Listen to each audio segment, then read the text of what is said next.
You ever play a strategy game, everything's going great, and then for absolutely no reason you decide to throw it all away?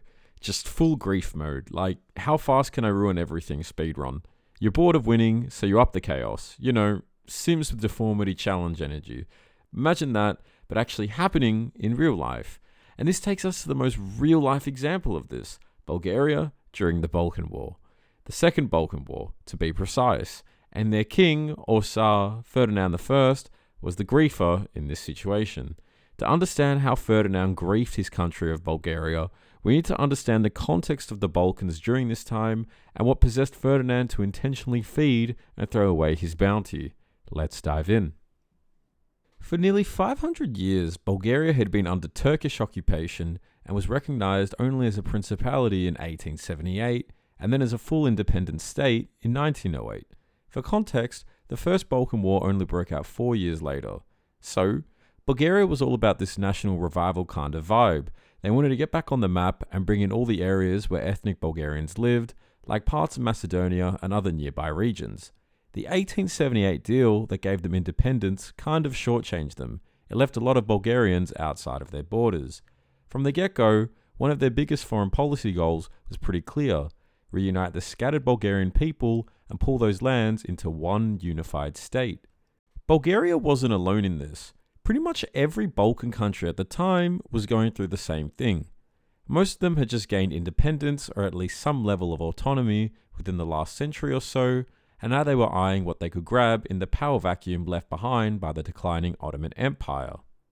Leading the country was Tsar Ferdinand. Ferdinand had been described as an eccentric by Queen Victoria and was a bit of an odd dude, to say the least. More on him in a bit. See, the Ottomans had ruled over the Balkans for centuries, either directly or through vassals like Montenegro, but by the late 19th century, their grip was slipping fast. Countries like Greece, Serbia, and Bulgaria saw an opportunity. Nationalism was sweeping through Europe, and while the Balkans were late to the party compared to Western Europe, who'd already had their revolutions and ideological awakenings, they were now fully caught up in the fever. And, for the first time, the Ottomans were weak enough that these newly empowered nations thought, hang on, what if we all ganged up on the Ottoman Empire and reclaimed the lands that match our ethnic populations? So, they started to plan. But they had to wait for the right moment. Bulgaria, Serbia, Greece, and Montenegro, each with their own agenda, began quietly preparing for war. Alone, none of them could take down the Ottoman Empire. But together, with the power of friendship, maybe they could pull it off. This is one of those rare moments in Balkan history where the countries weren't tearing each other apart over minor insults and who invented rakia. Instead, they were actually cooperating. Quite well. Behind the scenes, Bulgaria was building up its military might, earning the name the Prussia of the Balkans. And deep down, everyone knew. War with the Ottomans was coming. In 1911, the perfect opportunity finally arrived. Italy declared war on the Ottoman Empire. The Ottomans were stretched thin like Tyler One's head and losing badly, especially in Libya, where most of the fighting was happening. The Balkan states saw their moment. By October 1912, the Balkan League made their move. Bulgaria, Serbia, Greece, and Montenegro launched a coordinated invasion of the Ottoman Empire. The Rakia Unity Gambit proved to be a major success. The Ottoman front crumbled fast.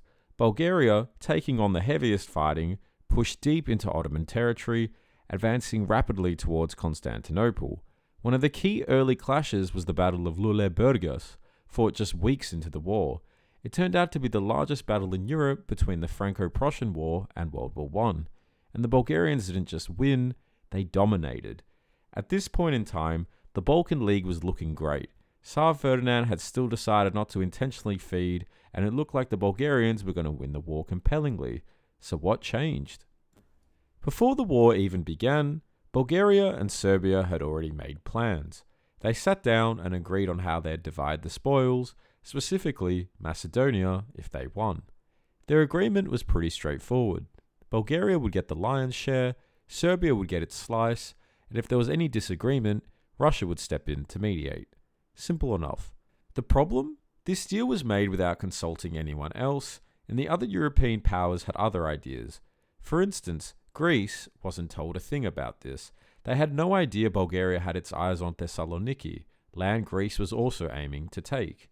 As the war wound down and the Ottoman Empire reeled from defeat, everyone was ready to move on.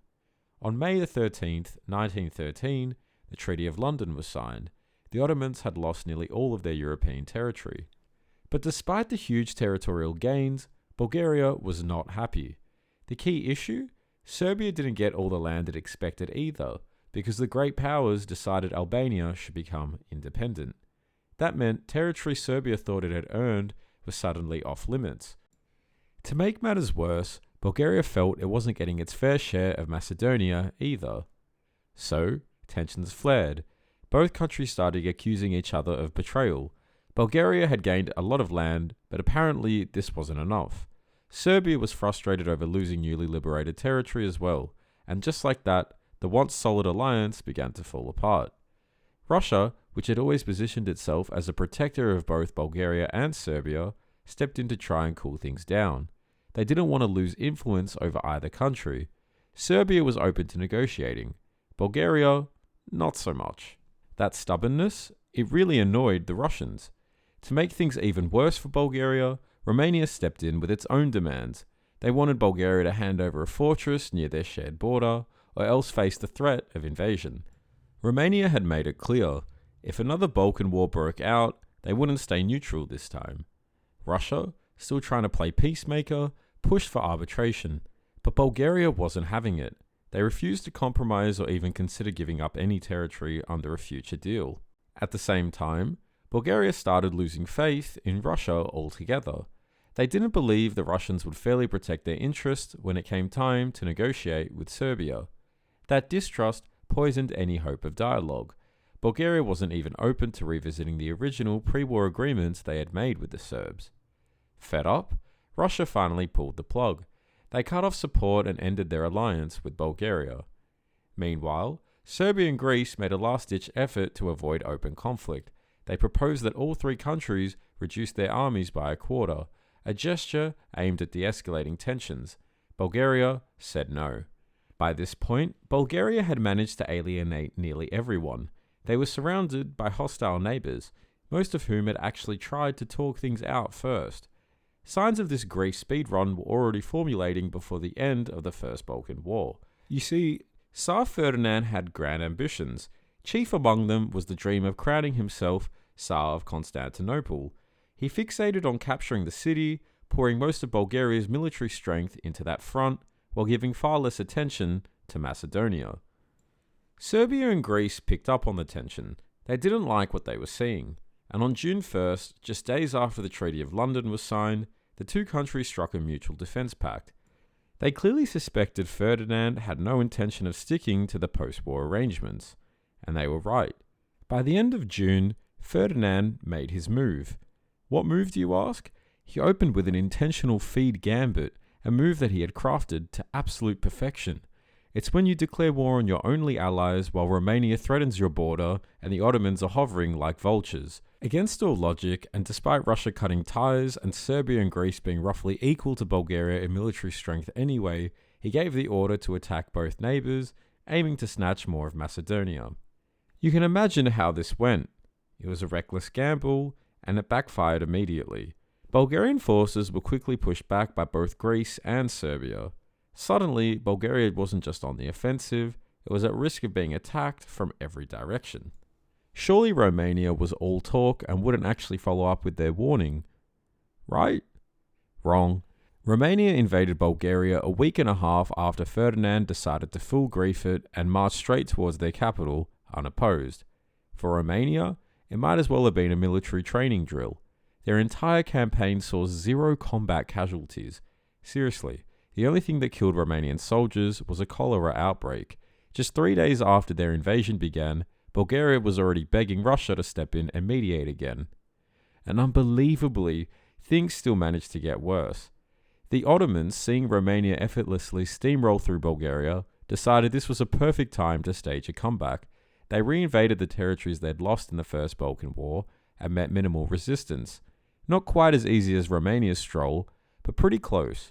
The Bulgarians, who had fought tooth and nail to win those lands, were now shoved right back to their pre-war borders. So, yeah, Tsar Ferdinand sued for peace. The entire disaster that was the Second Balkan War lasted just 1 month. In that short time, Bulgaria had successfully fought the hardest in the First Balkan War, gained the least from both wars, alienated Russia, Serbia, and Greece, and ended up with even fewer friends than before. Backed into a corner, Bulgaria drifted into Germany's orbit. Yes, that Germany, the one that would go on to lose World War I 5 years later. That loss cost Bulgaria even more territory. The voices in Ferdinand's head clearly didn't quit. After World War I, thoroughly defeated and humiliated though, he finally abdicated from the throne. So why did he decide to grief his gameplay? Ferdinand was overambitious and truly believed that he was really playing a game of Europa Universalis in real life. He thought that when things went badly, he could open up a new save file and restart the game. Unfortunately, real life has consequences, and Ferdinand's desire to grief his gameplay resulted in much of Bulgaria's gains being reversed. After the Balkan Wars, Bulgaria still enlarged its territory by 16%, however this was also largely lost following Bulgaria's defeat in World War I. Like so many leaders in history, Ferdinand blurred the line between visionary and delusional. There's always a tipping point where ambition stops being strategic and starts to become reckless. Just like Hitler's wild obsession with conquering the Soviet Union, rooted in a conspiracy theory fantasy about Jewish Bolshevism, Ferdinand's fixation on liberating Constantinople and refusing to compromise with literally anyone turned out to be catastrophic. Ferdinand did set a record for one of the world's shortest wars and a historical speed run into disaster. He abdicated in 1918, eventually moved to Germany, and when he was 86 years old, he married his 26-year-old assistant. Like, nice bro, really nice. Ferdinand died in relative obscurity, probably fixating on his grief speedrun and how he could have made it even faster if he'd downloaded NordVPN. Anyway, if you liked the video, feel free to like and comment and let me hear your thoughts. Do you think that Ferdinand was griefing from the get-go, or do you think he actually had a chance? Thanks for watching the speedrun special vid, and I'll see you in the next.